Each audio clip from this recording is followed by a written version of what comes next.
They cannot compel me. I refuse to be compelled.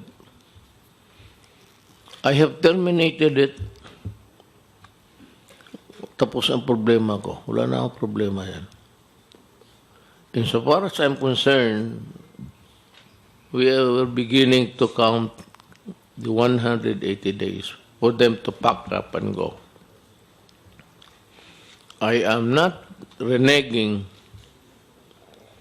on the VFA, and I am not going to America to discuss this with anybody. Though I respect highly of Trump,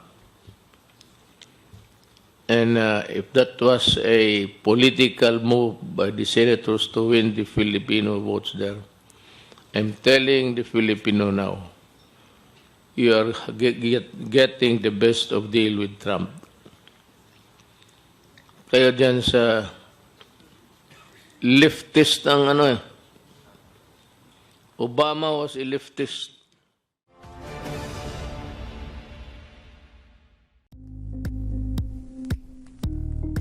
Thank you for watching Politiko TV. Please like and subscribe to our channel for more videos.